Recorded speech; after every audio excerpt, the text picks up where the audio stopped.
Welcome back to the episode of Unranked Podcast. What we're going to talk about today, just keeping on with football season right around the corner. We're going to chat a little bit about Michigan, their training camp. Just kind of we've been hearing about the QB situation. Talk about the offense and the defense. It's kind of like what we're seeing and what we're expecting going into this season. Also talk about our Detroit Lions. You had the opportunity to see them live in person this past Sunday at training camp over in Allen Park. So talk about some of the stuff we saw when it comes to them. Then talk about some of the Michigan Wolverines in the NFL right now. Starting off with JJ, unfortunately, we heard that he's gonna be missing the season with a meniscus injury, but we'll touch on that a little bit. But yeah, to kick things off, Michigan football, we got a QB battle to an extent going. The AP polls came out; they got us seventh in the country. Like I just kind of told you before we jumped on here, I like where we're at. Where when it comes to that and just where the team is at overall. Yeah, I'll just go ahead and kick it over to you. You just want to see your thoughts just on what you've heard and seen when it comes to Michigan football up to this point, a couple weeks out from the season. Yeah, no, I think you can be nothing but excited. It's coming off of the season we had last year, the last handful of seasons. The team is rolling hot, and even if we have a new quarterback, new head coach, D coordinator, we still have stout players across the board. We still have top tier coaching. Sharon Moore was what how many games he coached last year? Four, six, something like that. He Four or so five. yeah, so and obviously undefeated in all of them, made some gutsy calls, did some, he had real coaching moments. I mean, he coached versus Penn State when we needed that game the most in mid-November. He Ohio State he coached. So, he has big time coaching moments Mhm. already under his belt. So I think we're just in a very interesting spot. And I look at the bowl, we can obviously hop into it, but the quarterback battle is the biggest question mark we have. I think we have playmakers on offense. Donovan Edwards is a playmaker. Coastal Love is a playmaker. Samaj Morgan made plays last year as a freshman. So we have people we can sprinkle in there. It's just a matter of locking that quarterback in and establishing that identity early. I still think we're going to be a heavy run the ball team, probably with a lot more quarterback run mixed in that option, quarterback just keepers, things of that nature. So I think we have a lot. You know, I think people are going to know what our brand of Michigan football, but it's also going to have a bit of a spin on it compared to what we have been doing. And I think that's going to be an interesting wrinkle, especially when we got some big heavy hitters, early in the season. Texas, uh, Washington, I believe, is in the first month of the season as well. So Mhm. one couple of heavy hitters. I feel good about the squad. It's just a matter of kind of putting his wrinkle on the whole thing and locking up that quarterback. Absolutely. Yeah, no, I agree with all that. And I think um, I don't know, it's kind of interesting just hearing a lot of people, just some different podcasts I've been listening to, just saying that Michigan's going into a full rebuild. I get it, we're losing quite a bit of, senior leadership, on both sides of the ball. Obviously, a lot more on offense, but I'll kind of start inside out just with like the O line. I mean, we left tackle returning from last year. We got a transfer from Northwestern at left guard.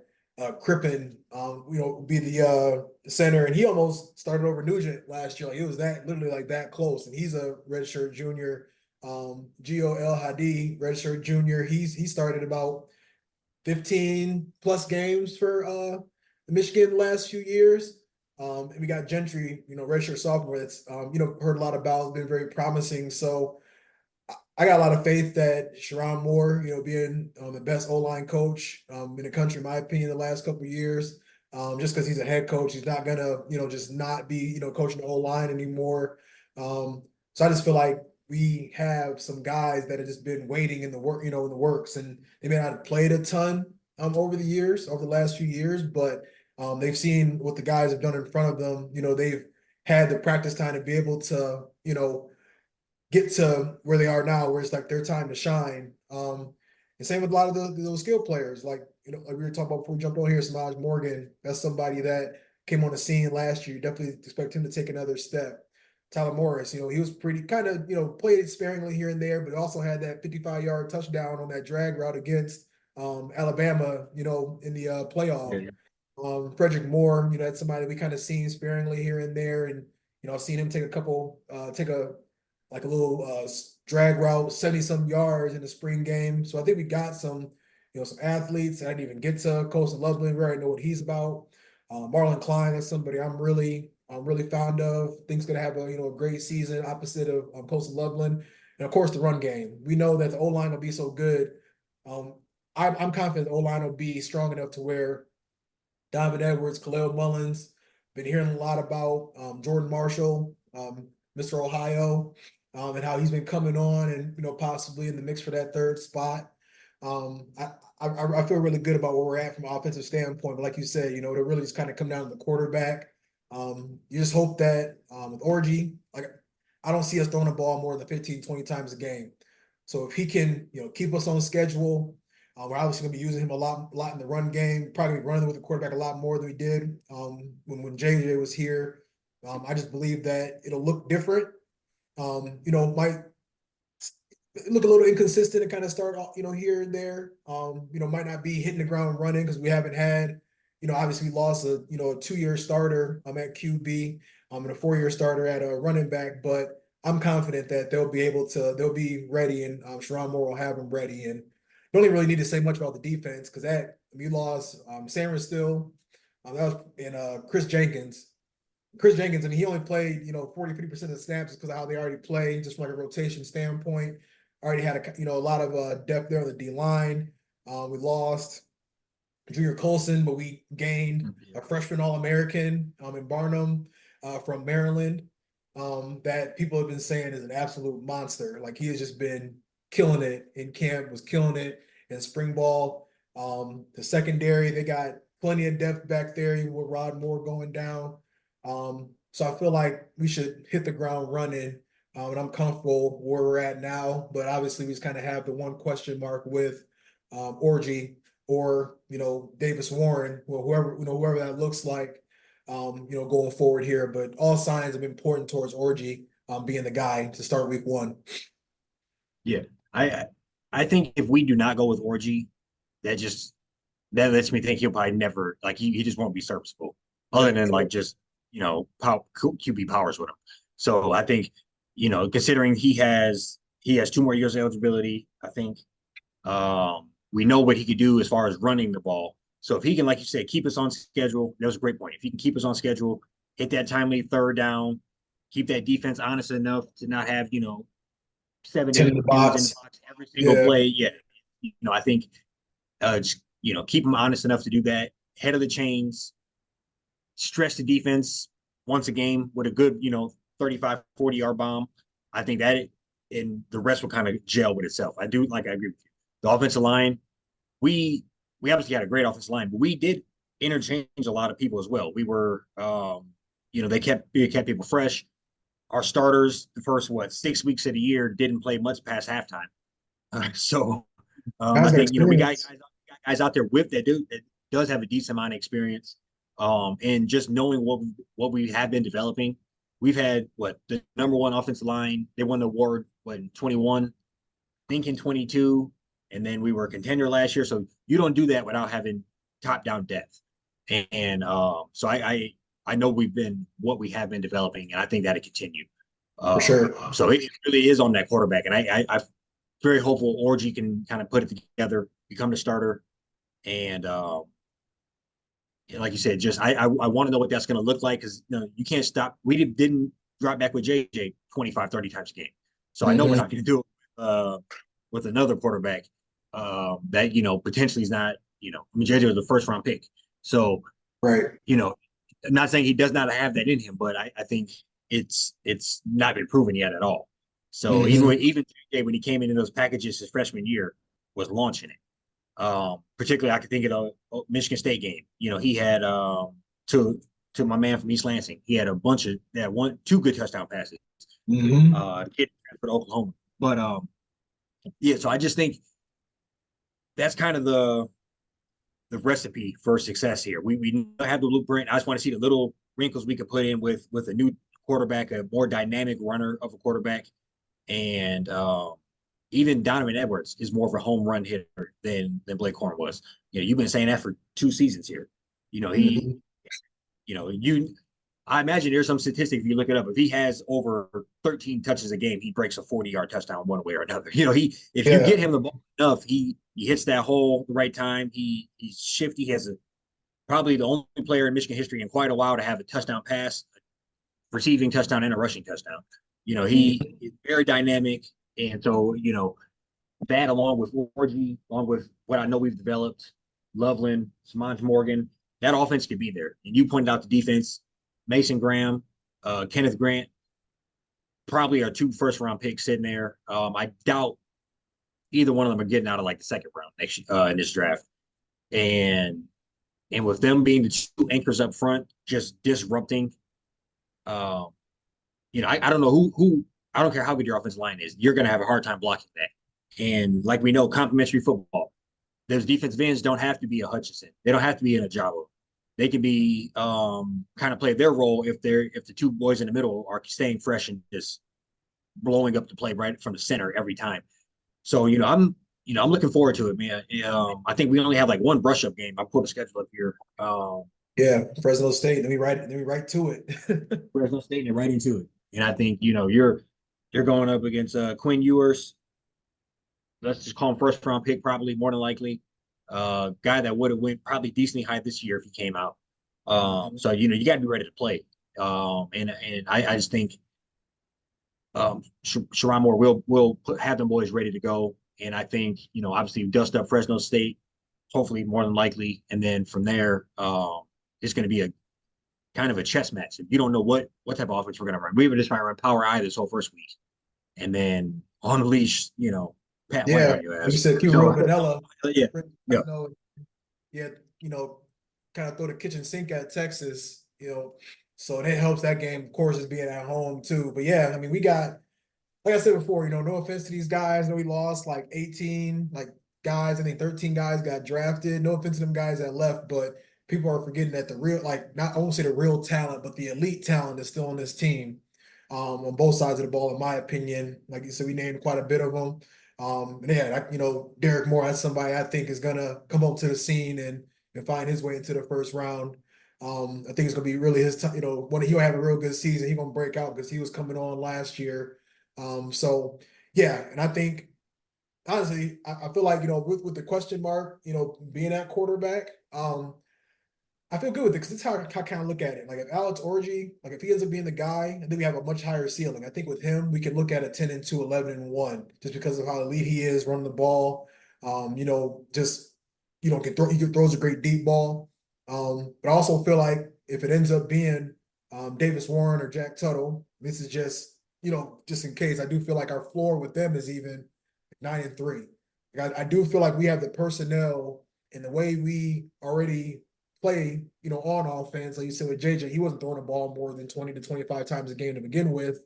As long as we're not turning the football over and we're just keeping our defense fresh and not putting them in tough positions. I said on a podcast last week, I feel like we could be in, I kind of like laugh when I say this, I feel like we'd be like in a more elite version of Iowa because we have, it's a strong defense, obviously going to be light years ahead of what they are on offense, but maybe not as efficient as you were last year. But I do feel like quarterback, we want Orgy for sure, just from a ceiling standpoint. But it's not something that I don't know. I say myself personally is not just like super worried about because it does sound like Orgy's taking the correct steps to be that guy. But if for whatever reason he can't keep it going consistently, I do feel like we have like a seventh year guy that has played, has some solid experience, and I always give Davis Warren a little credit because he was getting chased by Hutch and Ojabo as a scout team quarterback for a good little season, and did his thing and has earned his way into being able to yeah. compete. But don't get it twisted. Definitely want to see Orgy this season overall because I do feel like with him that gives us the best bet at getting into the playoff and competing for another national championship. Yeah, I think he could be the most dynamic player on the offense. Mm-hmm. If he can put it together and limit the turnovers. I mean, that's really what's going to come down to. I think he can throw a pretty deep ball. We know he can pound the rock. it's can he make them intermediate throws and limit the turnovers? And I think if he can do those and stay endurable. But Hmm. I because obviously that's a tough style of football. If you're going to be For sure. slinging the ball 17 times and running for 10, 11, 12 times, that could add up. So I Check think it's just himself. yeah.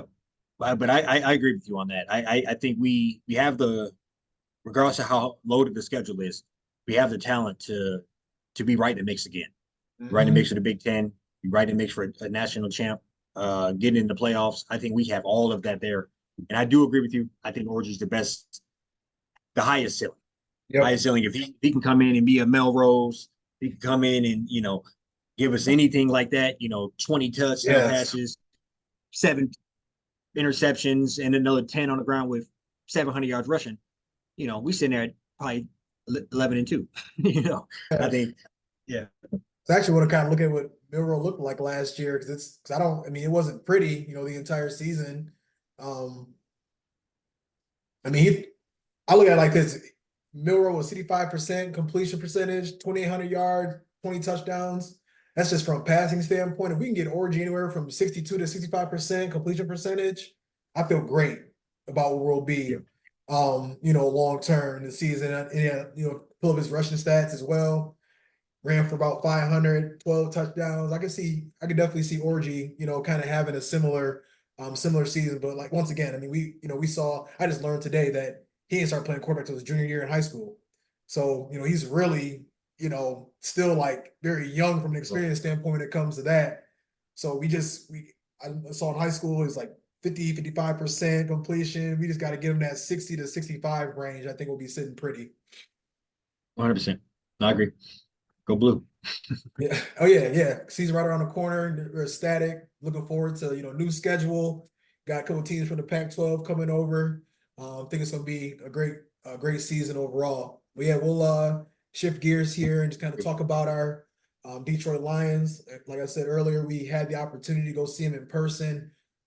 Training camp, that was a cool little different vibe, It was. opposed to like in a game, you're a lot farther away, not, and obviously it's like a game, atmosphere. Yeah, I just want to kind of see your thoughts on what you saw, being up close and personal with the players on this past Sunday. Yeah, no, I thought it was cool. It was good, cool experience, unique experience. First time to those facilities. I heard them mention it while we were there that they're fairly new. Hmm. It was cool just to kind of see that, see just the excitement around. I mean, there was guys dressed from head to toe in lion shit, painted faces, Mr. T Overalls, on with bear championship logo. Yeah, ball.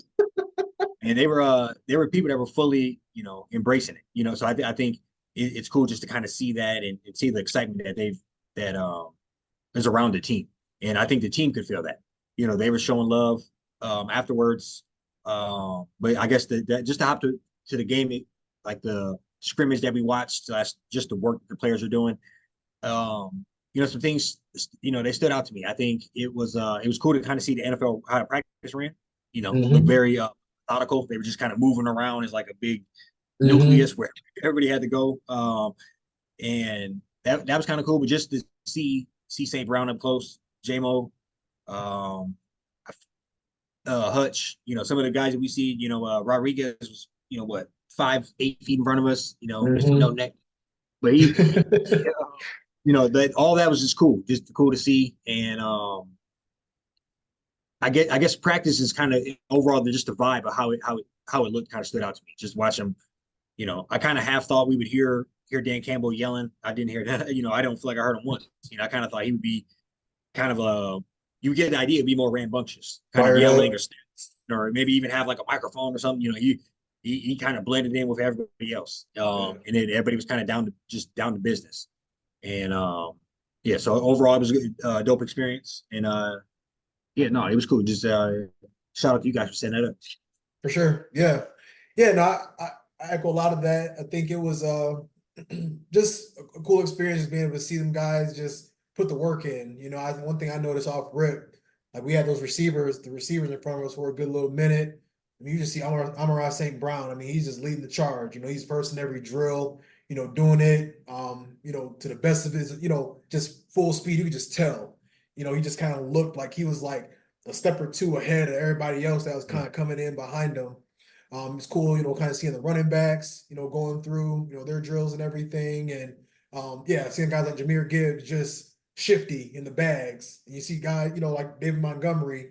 That's somebody I feel like he's kind of like a unsung hero for the Lions. Don't always get a lot of love, but he's 6 foot 240, looking just as shifty as Gibbs is, coming in and out of some of them bags. And some of the drills they're doing kind of cool too, like pushing off one of the bags and having to kind of come around and catch a ball like with another bag, kind of just like moving around in front of them. Sweeps. Yeah, it's like it's kind of just helping them practice like catching in traffic, things along those lines. So also cool to see Jake Bates. That's the kicker that we got from the Michigan Panthers, the XFL team. A little shaky. I think he might have missed one or two there, but I think we saw him hit like a 60+ yarder. Um, no rush or anything, but he was like seeing him going in consistently. I heard he was kind of like hovering around 60 to 65%, the previous week. And that's something like we just need a kicker to be able to get us a 45 to 52 yarder, consistently. I think that's something that I feel like me personally, that's like our only weak point on our team right now. It's just getting a consistent kicker. We obviously lost Bagley to a severe hamstring injury for the season, so hopefully that's something that he gets. Jake Bates continues to get better. I did like seeing him kick a 53-yarder in the rain against the Giants. So we just hope that he gets more comfortable. We can, he can possibly be the guy that we can go to when we're, 4th and 2, 4th and 3, trot him out there instead of, going forward. But I also feel like the defense and secondary also kind of help with, just putting the offense in, good positions where they don't have to go for it all the time either. So, yeah, just trying to think of anything else I saw. I mean, wish we would have had a little bit more of them like scrimmaging like right in front of us. Right. But it was good. We were able to see golf. You had noticed that like anybody else was throwing the ball, it was kind of coming up a little slow, but golf was just, it's kind of slinging it. Like you can just, I think it's like his prime. I think, golf kind of get a bad rap, but he's been, to the Super Bowl, couple conference championship games. I think he's, super motivated, just playing like the best ball of his career right now. And I do feel like he's going to take another step. So it's just good to kind of just see him just at work, just doing what he does best. And yeah, I mean, overall, it was just like you said, a good atmosphere, a lot of fans out there. And it was just excited to kind of be a part of everything going on. Yeah, I think no, just to talk about what you said about golf. It was that stood out to me a lot. Not obviously any of those guys can throw harder than I and more accurate than I ever could. But it was interesting just to see kind of the it, oh my God, Sutfield. His almost looked like a loft after Yeah. Jared Goff would come out and just sling it like a missile. Just you just have a tight spiral, and I think Hmm. that you could see the talent differential like that in Yeah. and then just to jump back to the receiver drills, I think they had a lot of dope drills. And St. Brown, just the ultimate professional, like you said, hopped in off rip, hopped in off rip. He was one of the first, if not the first guy in every drill, and almost flawless. He coming out of his break clean, hitting the bag right. He wasn't like just nonchalantly going through things, and I think that's why you see Pro Bowls, all pro type receiver talent, and having multiple Pro Bowls under his belt. Right. Probably going to put up a string of 4 or 5 years, 6 years, possibly of a plus 1,000 yards. So I think that's kind of in the ilk that he's in, where he's going to be one of those special receivers. And it was cool just to kind of watch him go to work Yeah. in practice. So and I think just a lot of excitement around the squad, man. It's the conference. I think we're in an exciting conference. Obviously, everybody talked about Caleb Williams. They're on We Hard all Knocks. Yep, Hard Knocks is there. I haven't watched yesterday's episode yet, but it's one of those things where we are in an exciting conference. Green Bay, I mean Jordan Love, I think he just inked a new deal. He's going to be excited. They have he's coming off a lot of what just I don't know. He has kind of an up and down year, but he finished on a very high note, Right. and just so he's riding that high. So I think we're in an interesting spot, and the conference is still division is still for the taking. Yeah. But it starts early, and bro, I'm looking ready. I'm just super looking forward to it. This couple Yeah, we ain't but less than a month out from Rams. So yeah. It's gonna be a big weekend. Got Michigan, Texas, the 7th, and then yeah, Rams, Lions, Sunday night football on the 8th. So it's definitely around the corner. But yeah, as we kind of shift gears here, quick to kind of talk about some of the other Michigan Wolverines that have been kind of showing out here and there. As rookies, as training camp, preseason.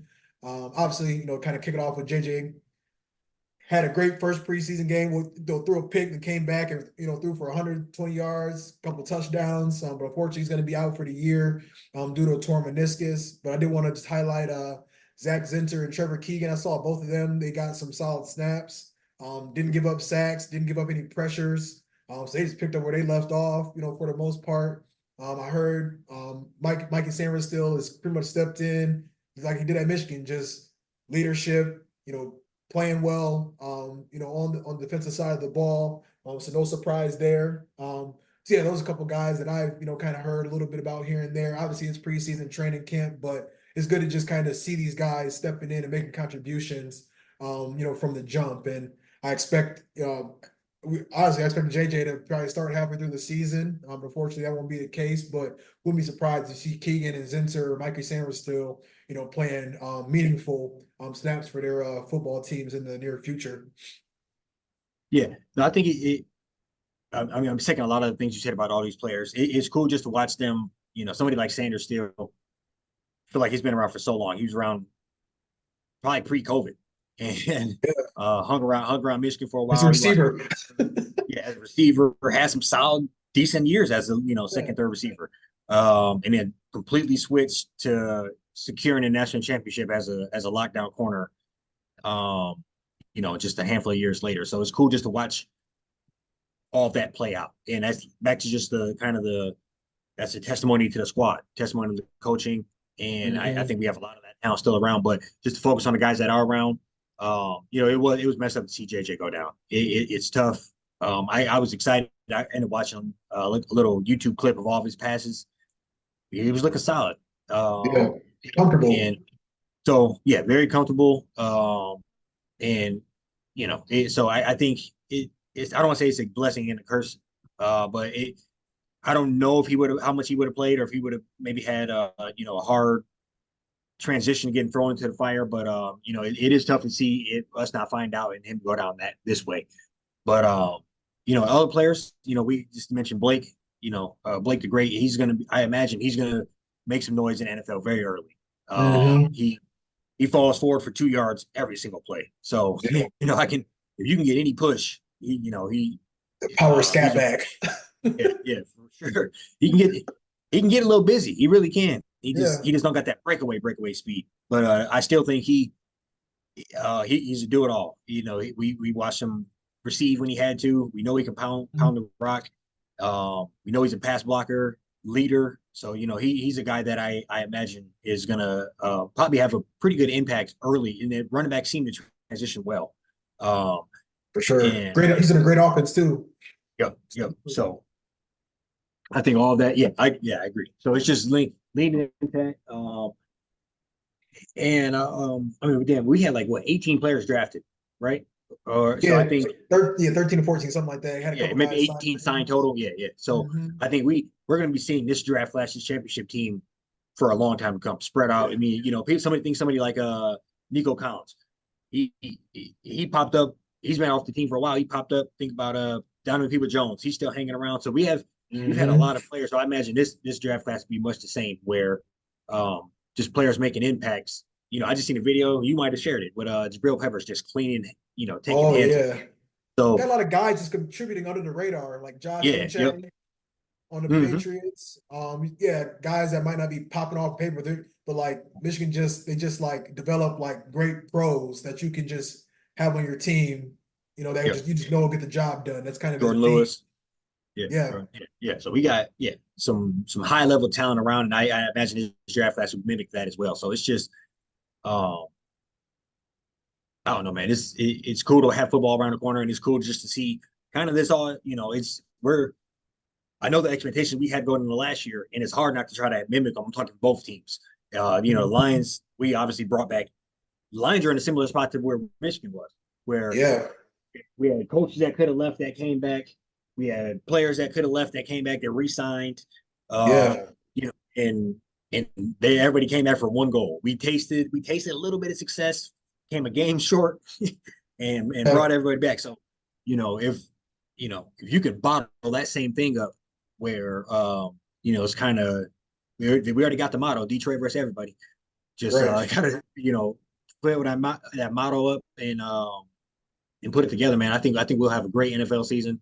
Um, and it's just I don't know. It's here. Yeah, I think yeah, no, I think we're gonna be in set for another season. I think we're gonna have another season of two teams playing in the postseason. It just feels good this last 3 to 4 years. Obviously, Michigan having a little bit longer of a runway, but the Lions are right there with them. We've been fortunate to watch some good solid football, and I don't see it slowing down anytime soon. And I think we are going to be in for another championship season this year as well. Yeah. Hey, if we can put up, I'm not jinxing this, but if we can put Michigan championship last year, Super Bowl this year, that'd be a great little football run for us. Be money. That'd be Well money. deserved. Yeah. No. So, Absolutely. um, no, I feel you. I think we're both excited and I didn't mention this, but just throwing stuff out here. Hopefully, we can use Bates a little more. That's the one issue I had last year. That Hopefully, he can be defense. reliable for us. But how I feel. If we would have kicked the field goal or two last year, I think we might have had a different conversation. So Yeah. I just think hopefully we can put it all together, Put man. it all Just together. know, Got that secondary tightened up. Got new mm-hmm. faces. That secondary, Terry and Arnold, Straw, Carlton Davis. Yeah, I always feel like we should be able to get an extra stop or two a year or a game this year and be beating some teams by 2 scores. Where last year we were kind of, at the last Skating minute by. with like 1 score games having to kind of win it at the end. So I think we shout out to Brad, got us some great complimentary pieces without spending too much money. Got all of our guys Mm-hmm. signed. So we ain't got guys like Ayuk, out of camp, Trent Williams out of camp. You kind of just see all these little contract things kind of going around some of these other teams in the NFC. And it's just good to see CeeDee us like Lamb. full steam ahead, Yeah. full steam ahead with no outer distractions. So I No, love how everything is trending in the right direction for the Lions and for Michigan as well. I feel you on that. My one last point I'll say is golf. I forgot how much your contract's worth, but it's time to put Time up. to, We need yeah, them. We need them drives. We need them. We should. absolutely. Yeah. No. So I feel you on that. I second a lot of that, bro. You got anything else for the people? Well, that's all I got. We'll be back with y'all next couple weeks. Score predictions, a couple other things in the store. So we'll chat with y'all soon. Yes, sir. Peace.